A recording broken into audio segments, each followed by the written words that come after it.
In the summer of 430 BCE, Athens was fighting a war it believed its walls could help it survive. Spartan forces were ravaging Attica. Rural families abandoned farms and villages and moved into the city, carrying what they could. Athens still controlled the sea. Through the fortified Long Walls, it remained connected to Piraeus and to supplies arriving by ship. But the strategy also concentrated a greatly enlarged population inside crowded defenses. Then, disease appeared. It was the second year of the Peloponnesian War. The historian Thucydides wrote that the epidemic first struck Piraeus and then the upper city. Some residents blamed the Spartans, claiming that the port's reservoirs had been poisoned. Thucydides recorded the rumor without endorsing it. He also reported that the disease was said to have passed through regions south and east of the Mediterranean. Its true origin remains unknown.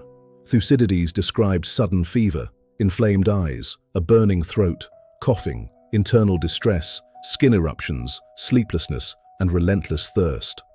Many victims, he wrote, died around the 7th or 8th day. Others survived the first phase but suffered dangerous complications. Thucydides contracted the illness and recovered. He recorded its course so that people might recognize it if it returned. His account remains one of the earliest detailed eyewitness descriptions of an epidemic. More than 2,000 years later, the identity of the Plague of Athens is still disputed. Proposed diagnoses include typhoid fever, epidemic typhus, smallpox, measles, and other infections. A study of teeth recovered from an ancient Athenian burial reported genetic evidence associated with typhoid fever. Other specialists challenged the analysis and argued that it did not prove typhoid caused the epidemic. The word plague is a historical label. It does not establish bubonic plague. The pathogen remains unknown. Whatever caused the epidemic, it spread through a population strained by war and overcrowding.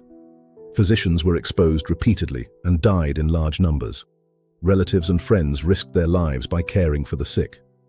According to Thucydides, survivors were generally not struck a second time with fatal results. Some therefore became important caregivers. As deaths increased, ordinary customs became harder to maintain. Thucydides described bodies left without customary rites and desperate families using funeral fires prepared by others, temples used as shelters filled with the sick and the dead. He believed that fear weakened respect for law, reputation, and religious custom. Some spent their wealth quickly because they did not expect to live long enough to face future consequences. This was one observer's account of a city under extraordinary pressure. It does not prove that every Athenian abandoned duty or belief. The epidemic damaged Athens' military strength.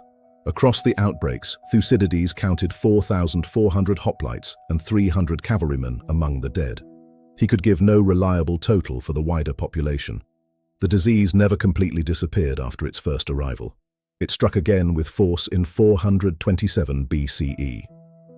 Pericles died in 429 BCE during the epidemic, after a lingering illness later described by the biographer Plutarch. His death removed Athens' most influential wartime statesman. Yet the epidemic did not destroy Athenian power immediately. Athens continued fighting for more than 2 decades. It rebuilt forces, launched fleets, and remained a major naval power.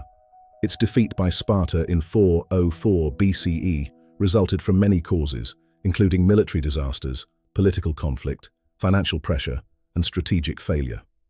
The plague was not the single cause of defeat, but it reduced manpower, weakened morale, disrupted leadership, and placed intense pressure on the city's institutions.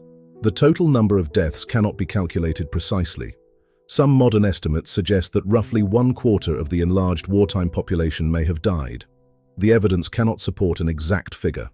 The epidemic's most lasting record is not a final death toll or a confirmed diagnosis. It is Thucydides' account of what happened when a confident society faced a threat it could neither understand nor control. Athens had built walls against an army. Those walls preserved its connection to the sea. They also enclosed a crowded and vulnerable population. The danger that transformed the city did not break through its defenses. It spread inside them. If you enjoyed this documentary, hit the like button so we know you want more stories from the fault lines of history. Subscribe for more documentaries about the turning points that changed civilization.